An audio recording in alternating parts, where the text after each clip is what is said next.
Assalamualaikum warahmatullahi wabarakatuh. Alhamdulillah wassalatu wassalamu ala Rasulillah wa ala alihi wa sahbihi wa man walah. Amma ba'd. Dalam kesempatan kali ini saya akan mendiskusikan tentang komponen-komponen manajemen di dalam Al-Quran. Jadi kita memahami Al-Quran, kita memahami hadis, kita menemukan di situ tersirat adanya komponen-komponen manajemen. Kebetulan surat yang hampir memiliki penjelasan tersirat adalah surat pendek hanya 3 ayat, yaitu surah Al-Asr. Surat Al-Asr ini diawali dengan ayat sumpah, yaitu wal asr. Sebagaimana ayat-ayat lain yang dimulai dari sumpah, Al-Quran ingin menegaskan bahwa ada pesan yang sangat penting, sehingga Allah memerlukan sumpah untuk menegaskan pentingnya pesan itu. Kita ambil misalnya wadduha, walaili idza saja, itu masih sumpah. Wal qamari walaili idza saja ma wadda'aka rabbuka wa ma qala. Nah, ini isi pesannya itu ma wadda'aka rabbuka wa ma qala. Tidaklah aku meninggalkan kamu wahai Muhammad. Ini diawali dari sumpah. Sama seperti kemarin ketika Allah ingin menjelaskan laqad khalaqnal insana fi kabad, Allah terlebih dahulu bersumpah la uqsimu bihadzal balad wa anta hillum bihadzal balad wa walidu wa ma walad laqad khalaqnal insana fi kabad. Baru isi sumpah itu. Di dalam surat Al-Asr ini sumpahnya menggunakan waktu. Jadi sumpah Allah itu macam-macam. Ada menggunakan tempat, ada menggunakan waktu. Kebetulan ini menggunakan waktu. Wal asr. Ada kalanya Allah menggunakan benda, wasyamsi. Nah, di dalam penggunaan waktu sebagai sumpah, macam-macam Allah penggunaannya. Wan nahari idza jallaha wal laili idza yaghshaha. Itu waktu malam, waktu siang, waktu duha, waktu pagi. Semuanya dijadikan sumpah oleh Allah. Dan untuk surah ini adalah menggunakan waktu sholat, waktu asar ya, waktu asar. Waktu asar itu diketahui sebagai waktu menjelang terbenamnya matahari. Jadi kalau hari siang itu aktivitas manusia menyeruak sedemikian rupa, ini menjelang malam Allah bersumpah dengan waktu-waktu menjelang malam ini, yaitu waktu asar. Banyak rahasia yang disingkap oleh para ulama, di antaranya adalah kedekatan masa Rasulullah dengan hari kiamat, karena diutusnya Rasulullah itu sendiri merupakan salah satu di antara tanda kedekatan hari kiamat. Jadi diturunkannya surat Al. Selanjutnya, penggunaan sumpah ini itu ingin memperlihatkan pesan mana yang ditandasi ditegaskan, diperkuat dengan sumpah. Mari kita lihat di sini. Innal insana lafi khusrin. Ada inna, sesungguhnya. Ada lam ibtida, niscaya. Al insana, keseluruhan manusia dari sisi rohani. Keseluruhan. Lamnya, alnya itu listighraqil afrad. Seluruh individu manusia tanpa terkecuali lafi khusrin, benar-benar niscaya dalam kerugian. Berarti di sini ada pernyataan bahwa keseluruhan manusia tanpa kecuali berada dalam kerugian. Memang rugi, manusia itu sejatinya belum bisa memberikan keuntungan, belum merasakan keuntungan. Aslinya manusia itu dalam keadaan kerugian. Ini asal ini. Jadi kalau kita menggunakan logika, hitam apa putih, Pak? Putih kecuali hitam. Berarti asalnya putih kecuali orang-orang yang berusaha untuk menjadi hitam. Hitam apa putih? Hitam kecuali orang-orang yang ingin berbuat putih. Sama halnya begini, ada dua kategori yang berlawanan. Benar apa salah? Salah kecuali mereka yang ingin melakukan sesuatu untuk menjadi benar. Jadi pada dasarnya salah. Itu logikanya demikian. Jadi, karena itu manusia keseluruhannya itu dasarnya apa? Rugi. Sebagaimana yang saya sampaikan, sifat-sifat buruk manusia ditemukan di dalam beberapa ayat Al-Quran, sehingga pada dasarnya manusia itu dalam kerugian. Nah, ada pengecualian di sini, kecuali orang-orang, kalau kita tafsirkan dengan sebagaimana umumnya para ulama, kecuali orang-orang yang beriman.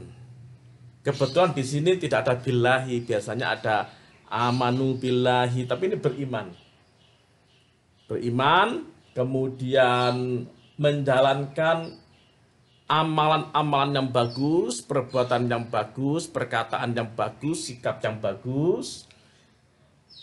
Mereka saling berwasiat dengan kebenaran, mereka juga saling berwasiat dengan kesabaran. Ingat, ada wawu ataf, artinya bukan pilihan melainkan tambahan-tambahan, komponen-komponen tambahan-tambahan begitu, akumulasi. Bukan pilihan. Bukan berarti semua rugi kecuali orang beriman, atau itu pilihan. Anda mengerjakan satu saja cukup. Kalau ini tidak, menyeluruh. Jadi keseluruhannya itu harus dilakukan. Karena Anda juga tidak cukup beriman, Anda tidak cukup melakukan amal perbuatan yang bagus, Anda tidak cukup berwasiat, saling berwasiat dengan kebenaran, Anda juga tidak cukup saling berwasiat dengan kesabaran. Itu bentuk kalimatnya. Baik. Berkaitan dengan manajemen, kita melihat bahwa pada dasarnya manusia itu tidak bisa melakukan sesuatu dengan tepat. Pada dasarnya manusia itu tidak bisa memperkirakan dengan canggih. Sekalipun dibantu dengan peralatan, pada dasarnya tidak ada. Kecuali, nah ini kecuali, orang-orang yang amanu itu dari asal katanya amanah, bisa berkembang kepada aman, bisa berkembang menjadi percaya, bisa berkembang menjadi amanah, yaitu percaya, atau bisa berkembang menjadi iman. Jadi kalau ini menggunakan kata af'ala yuf'ilu if'alan, amana yu'minu imanan. Jadi membuat muta'addi. Dengan demikian, dari asal katanya amina, atau membuat aman, atau kepercayaan, saya mencoba untuk mengkaitkan kata amanu ini dengan money dan machine. Dari komponen manajemen itu ada 6, ada money, machine, material, method, man, dan market. Ada 6M. Kebetulan untuk Amanu ini yang ditekankan pada aspek amanahnya, pada aspek keamanannya dan kepercayaannya, bisa kita tarik pada money dan machine. Money itu adalah manajemen keuangan. Manajemen keuangan memerlukan kepercayaan tingkat tinggi. Manajemen keuangan memerlukan kepercayaan tingkat tinggi, sementara manajemen aset yang dikembangkan dari konsep manajemen aset itu memerlukan keamanan tingkat tinggi. Jadi keamanan tingkat tinggi dilakukan pada manajemen aset, kepercayaan tingkat tinggi diterapkan untuk manajemen keuangan. Itu nanti kita jelaskan lebih lanjut. Lalu wa'amilus sholihat, mereka melakukan amal soleh. Amal soleh itu adalah produksi yang dikembangkan dari konsep material, manajemen produksi. Produk dari organisasi Islam itu adalah amal-amal soleh. Boleh jadi amal soleh itu membuat sesuatu yang sebelumnya belum ada, kreatif. Boleh jadi amal soleh itu inovasi, yaitu sesuatu yang telah ada diperbaiki menjadi lebih baik. Boleh jadi itu mempertahankan sesuatu yang baik, tradisi yang baik, al-muhafadzatu ala qadimis sholih, lalu dia mencoba untuk melakukan yang terbaik apabila itu dimungkinkan untuk melakukan kreativitas maupun inovasi. Jadi di sini namanya manajemen produksi, ya. Apa produk dari organisasi Islam adalah amal-amal kebajikan, amal-amal soleh. Lalu metode watawasau bil haqqi. Watawasau bil haqqi ini adalah metode. Metode itu berkenaan dengan bagaimana cara melakukan sesuatu agar produksi ini bisa meningkat, agar keuangannya ini bisa terpercaya, agar asetnya itu bisa terjamin keamanannya. Jadi kalau gedung, orang berdiam di dalam gedung sudah aman, merasa aman, karena seluruh pembangunan gedung sesuai dengan spesifikasi yang ditentukan, sesuai dengan pertimbangan atau penilaian ahlinya di sini. Lalu kemudian watawasau bisobri. Ingat, watawasau bisobri, kesabaran itu tidak lain adalah berkenaan dengan respon terhadap stimulus. Ingat, jadi yang namanya sabar itu merupakan respon atas stimulus. Jadi ada teori SR, stimulus, respon. Seseorang jika tidak berhubungan dengan orang lain, dia dalam keadaan sendiri, maka dia ini belum dilakukan dengan sabar. Belum. Jadi sabar itu bermula dari kehendak sendiri ketika merespon dalam stimulus. Kita ambil contoh. Anda adalah orang terbaik. Mengapa selainnya di bawah Anda? Begitu Anda berrelasi dengan orang lain, dan orang lain itu tampaknya berada satu level dengan Anda atau mungkin di atas Anda, maka Anda dituntut untuk pengambilan sikap sabar atau bersyukur atau bagaimana menghadapi orang-orang semacam itu. Demikian pula di dalam organisasi itu ada kritik, ada dukungan, ada cekcok, ada konflik di dalamnya, ada kerjasama, kemitraan. Semuanya itu harus dilakukan dengan sabar. Karenanya namanya konflik itu merupakan stimulus. Yang namanya kemitraan juga stimulus. dalam organisasi itu menghadapi orang-orang yang berbeda karakternya, pengetahuannya, pengalamannya. Ini yang diolah. Pengolahan ini harus menggunakan cara-cara yang sabar. Ini interaksi di dalamnya, yaitu men. Men itu bisa pengurus, bisa pembina, bisa pengawas. Semua organisasi yang di dalamnya memuat orang-orang untuk mengelola organisasi tersebut, itu namanya men. Baik dia sebagai pengurus, baik dia sebagai pembina, baik dia sebagai pengawas, atau bahkan dia sebagai petugas. Kalau di dalam masjid itu ada pengurus takmir, ada petugas khotib, ada petugas pengajian, ya. Jadi di sini letaknya. Oke, men. Bagaimana ini dengan al-haq? Lihat, al-haq itu adalah kebenaran yang harus diterapkan secara intensif, dalam arti dia tidak boleh pisah.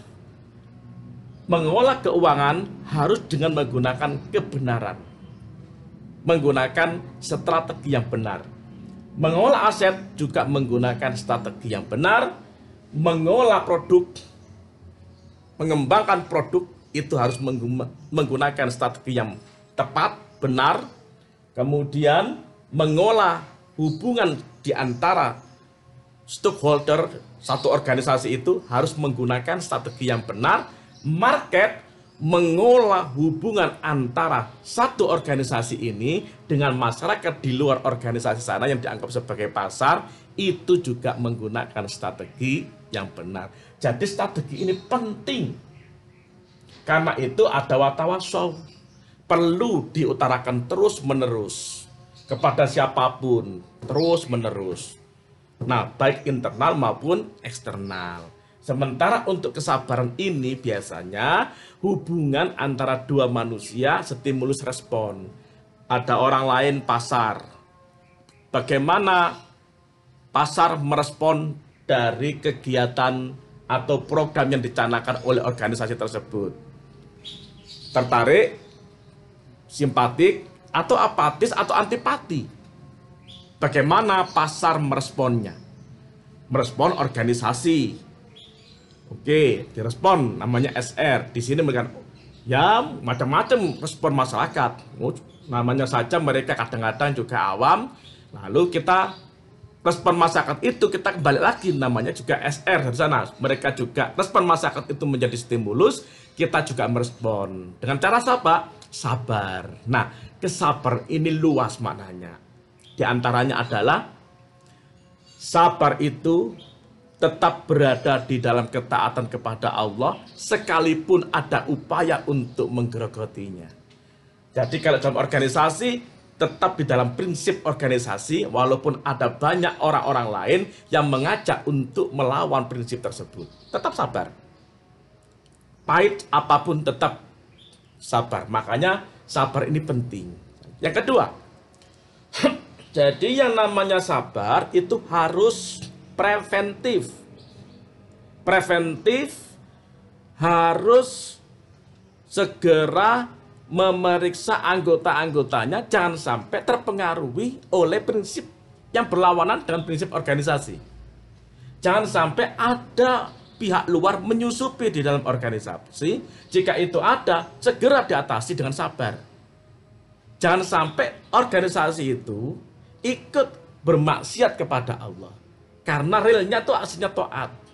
Taat kepada Allah. Tapi kemudian karena perubahan zaman, karena macam-macam. Jangan sampai ini di luar real, di luar batas. Ya, di luar batas real yang sudah ditetapkan oleh organisasi. Harus sesuai dengan hitohnya di sini. Harus sabar. Walaupun di sana ke sana itu dikatakan begini, dikatakan begini. Tetap realnya begini. Karena ini merupakan jalan yang harus ditempuh dalam organisasi itu. Ingat, organisasi itu dianggap terkenal, dianggap masuk ke otak orang lain, manakala dia memiliki prinsip. Kalau dia terombang-ambing ikut sana, ikut sini, ikut sana, ikut sini, dengan alasan misalnya akomodasi dengan alasan misalnya menyesuaikan perkembangan zaman, adaptasi dan sebagainya, tentu orang lain membaca, ah sama saja organisasi kamu. Itu organisasi yang kamu ikuti juga sama saja dengan kita-kita ini, dianggap sama. Tetapi kalau kita memiliki nilai yang sudah kita tetapkan sebagai kebenaran, lalu kita pegang, kemudian kita hadapkan kepada situasi-situasi yang manapun, lalu kita sabar untuk memegang nilai itu, nggak terpengaruh dengan orang lain. Kalau bisa orang lain terpengaruh oleh prinsip kita, kalau bisa orang lain terpengaruh oleh prinsip kita, itu yang penting di situ kesabarannya. Jadi menanggapi sebuah stimulus respon di dalam taat kepada Allah, ketika mendapatkan musibah, terpaan sedemikian rupa, bahkan sabar mengekang organisasi ini jangan sampai ikut-ikutan maksiat kepada Allah. Ini zamannya Mas, ini sudah nggak mungkin lagi seperti itu organisasi. Jangan. Jadi tetap saja berpijak kepada ketentuan Allah, sekalipun banyak orang menarik-narik. Kita ambil contoh, ada organisasi misalnya didirikan tidak untuk politik praktis. Kemudian banyak pihak, karena ini jamaahnya banyak, karena ini memiliki potensi keuangannya besar, karena ini memiliki reputasi yang tinggi di mata masyarakat, banyak politisi-politisi ikut di sana menimbrung, menggeret satu pengurus, menggeret ketuanya mungkin kalau bisa, menggeret struktur yang lain kalau bisa, ke kepentingan politiknya, ke kepentingan pribadinya, ke kepentingan masyarakatnya, semuanya digeret begini sedemikian rupa. Ini nggak boleh. Harus watawa sobis soberi, harus sabar, berpegang teguh pada nilai yang dibangun oleh organisasi itu, dan sabar menghadapi pasar, menghadapi mitra. Karena itu ini saya sebut sebagai man dan market. Man itu adalah stakeholder di dalam organisasi itu, market adalah orang-orang di luar organisasi. Kalau kita jelaskan, kita bisa menjelaskan lagi dengan sebuah hadis, idza matal insanu in qata'a a'maluhu illa min salasin. Manakala manusia itu telah mati, amalnya terputus, benar-benar terputus, pakai wajan infa'ala, benar-benar terputus, kecuali dari 3 perkara. Ini memang berkenaan dengan keterputusan amal kalau manusia itu meninggal dunia. Tetapi kita bisa mengolahnya dengan penjelasan komponen manajemen. Pertama, sodakotin jariyatin. Sodakotin jariyatin itu berupa apa? Bisa berupa uang, bisa berupa aset, karena di dalam organisasi Islam, seseorang bisa saja mewakafkan tanahnya untuk organisasi, mewakafkan bangunan dan tanahnya, mewakafkan ilmunya, jariyatin yang terus mengalir. Untuk mengatakan jariyatin ini tidak boleh ada sebuah organisasi dimiliki oleh individu. Jadi yang namanya lembaga Islam, organisasi Islam, satu cirinya apa? Wakaf. Kepemilikannya bukan kepemilikan kelompok, kepemilikannya bukan kepemilikan individu, melainkan kepemilikan umat Islam. Lah itu pengurusnya Pak, pembinanya, pengawasnya, itu semua pengawas itu adalah representasi dari umat Islam yang dipercaya untuk mengurusi itu. Ada semacam surat perjanjiannya, ada hitam di atas putih mengapa mereka ditugaskan untuk menjadi itu. Tapi sesungguhnya seluruh aset yang ada itu dimiliki oleh umat Islam. Ini menjadi label lembaga Islam. Itu wakaf. Lembaga Islam itu adalah wakaf. Kalau bukan wakaf, bukan. Ini produk pesantren. Produknya lembaga pendidikan Islam, pengajian, benar. Pertanyaannya, apakah lembaga itu sudah diwakafkan? Apakah semua aset yang bergerak maupun tidak bergerak itu sudah diwakafkan? Nah itu Pak, belum. Nah kalau belum, itu belum dikatakan sebagai lembaga Islam, itu lembaga individu. Semua yang diatur dalam apakah sekolah, apakah pengajian sebagainya memiliki keuntungan finansial akan kembali kepada tabungan individu, saldo individu seseorang. Begitu, walaupun dia bergerak kepada sosial, walaupun dia program-programnya adalah untuk keagamaan, tetap saja bukan lembaga Islam, karena lembaga Islam itu patokannya adalah wakaf ini, wakaf. Nah, sodakoten jariyatin itu sama dengan tadi itu, yaitu berkenaan dengan keuangan dan manajemen aset. Jadi apa yang tampak kelihatan, keuangan itu berkenaan dengan apa? Penerimaan, pembelanjaan, pembukuan, pengelolaan, itu manajemen keuangan. Jadi penerimaannya itu bisa melalui sodakoh, bisa melalui income, bisa melalui urunan, iuran wajib maupun iuran sukarela kalau itu memang koperasi. Bisa jadi itu melalui wakaf. Banyak penerimaan-penerimaan yang skemnya ya, banyak skem penerimaan yang dirumuskan dalam Islam. Begitu pula perbelanjaan, ada 8 asnaf. Ya, lil fuqara untuk para fakir miskin, wal masakini untuk orang miskin. Nah, balu wal amilin alaiha. Siapa amilin alaiha? Yaitu orang-orang yang mengelola dana tersebut. Boleh jadi mereka yang menjadi men tadi itu. Jadi organisasi lembaga Islam bisa mengambil zakat untuk pengelolaan di dalam internal organisasi. Baik. Mecin ada yang bergerak maupun tidak bergerak. Status tanahnya itu harus jelas. Kepemilikan, misalnya komputer, itu harus mengerti, diketahui apakah ini sudah usang, apa perlu diganti, apakah memang itu bisa dioperasionalkan, atau bagaimana. Jangan-jangan kita itu mengatakan asetnya banyak, tapi hanya sedikit dari unit yang bisa dioperasikan. Mobilnya banyak Pak, iya, tapi yang bisa dioperasikan cuma 3 dari 16 mobil yang tertera di dalam arsip. Jangan, itu harus ada.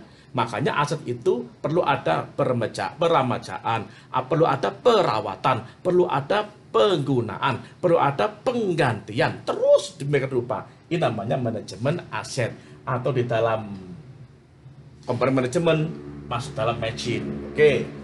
Sodakoten jariyatin. Perlu sekali lagi amanah yang tinggi dan tingkat keamanan yang tinggi. Yang kedua, au ilmin yuntafa'u bihi. Ilmin itu abstrak, tapi bermanfaat. Mana ilmumu? Gak bisa dilihat, tapi nanti terwujud. Ilmu itu merupakan sesuatu transfer knowledge, pengetahuan, keterampilan, apapun yang ditransfer melalui otak ke otak. Nah, ilmu yuntafa'u bihi ini bisa berkaitan dengan material, ya, material. Apa material itu? Manajemen produksi, program-program, kegiatan-kegiatan. Semua kegiatan-kegiatan di dalam organisasi Islam yang di dalam ayat surat Al-Asr disebut amal soleh ini merupakan dilandasi oleh ilmu yang bermanfaat. Jangan sampai ada program yang tidak memiliki landasan ilmu. Itu namanya menyesatkan. Harus dilandasi oleh ilmu. Ingat, iman itu sendiri, percaya itu sendiri harus dilandasi oleh ilmu baru percaya. Bagaimana Anda tidak tahu kemudian percaya? Itu kan sudah diterima. Anda nggak tahu apa-apa, tapi kemudian percaya. Dari mana kepercayaan Anda? Berarti kepercayaan Anda itu lemah. Iman Anda lemah kalau tidak didasari oleh ilmu. Iman baru kuat kalau didasari oleh ilmu. Maka ilmu ini mendasari program-program tersebut. Nah, ilmu yang mendasari program-program kegiatan organisasi juga bermanfaat sebagai metode, sebagai strategi. Apa metode? Strategi, metode, teknik. Pendekatannya bagaimana, metodenya bagaimana, strateginya bagaimana, tekniknya. Teknik itu sampai kepada perincian-perincian. Perincian-perincian. Langkah pertama begini, langkah kedua begini, langkah ketiga begini, terus tahapan pertama begini, tahapan kedua begini, tahapan berikutnya begini. Itu sudah tertulis sedemikian rupa, itu yang disebut dengan metode. Jadi kalau menggunakan bagaimana pengelolaan keuangan, ada metodenya, ada tekniknya. Tetapi masing-masing individu memiliki gaya sendiri ketika melakukan teknik tersebut. Nggak boleh sama dong, nggak bisa sama. Jadi satu individu ketika mengelola keuangan berbeda dengan individu yang lain. Jadi pengelola keuangan yang lama kok berbeda dengan pengelola keuangan yang baru, padahal SOP-nya sama, strateginya sama. Jadi SOP itu teknik ya, SOP itu teknik.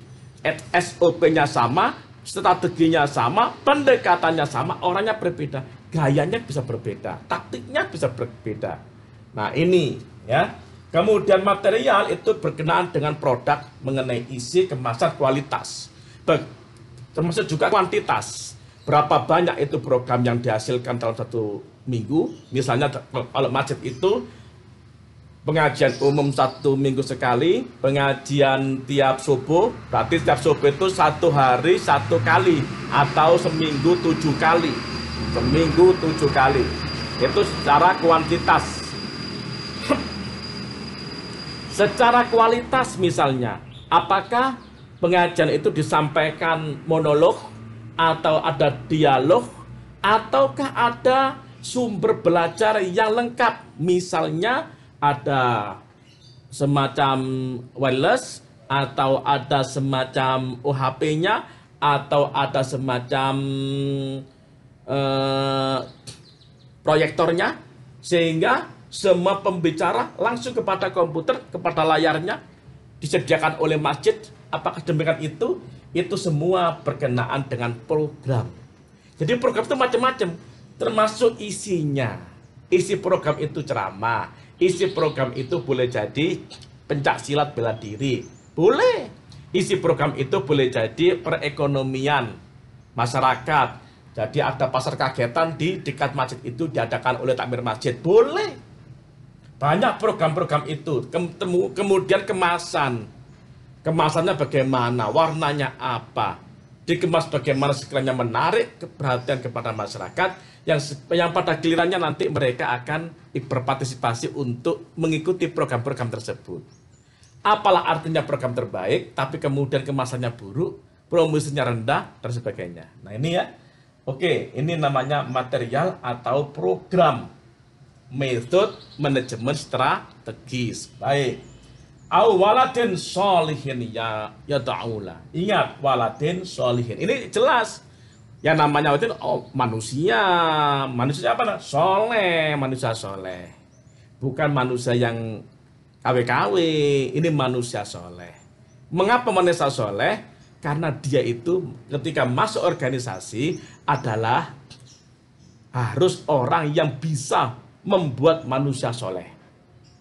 Jadi begini, lembaga Islam atau organisasi Islam sudah diseleksi. Setelah rekrutmen ya, diseleksi siapa saja yang bisa masuk ke dalam unsur men ini, unsur men, siapa saja yang bisa masuk ke dalam pengurus, pembina maupun pengawas organisasi, itu adalah mereka yang teruji kesalehannya. Kemudian mereka diajak untuk membentuk pribadi-pribadi yang soleh berikutnya dari kalangan market. Jadi market itu adalah di orang-orang di luar organisasi. Ia bisa bernama jamaah, ia bisa bernama masyarakat, ia juga bisa diberikan istilah nasabah. Itu di luar organisasi. Mereka mungkin sebelumnya tidak soleh atau kurang soleh. Karena adanya program-program organisasi ini, kita coba untuk meningkatkan iman mereka dari yang sebelum mula kurang soleh menjadi soleh. Tentu saja yang mengelola organisasi itu harus sudah soleh sehingga mereka menjadi muslih. Jadi ada istilah muslih. Muslih itu ya sudah, mereka mampu menjadikan orang-orang waladin sholihin. Gitu ya. Jadi muslih itu pada aspek man atau stakeholder itu harus muslim. Sementara wa'adun sholihin itu merupakan target dari organisasi, yaitu menciptakan pribadi-pribadi yang soleh dari kalangan pasar anak-anak, pasar perempuan, pasar orang tua, semuanya diciptakan.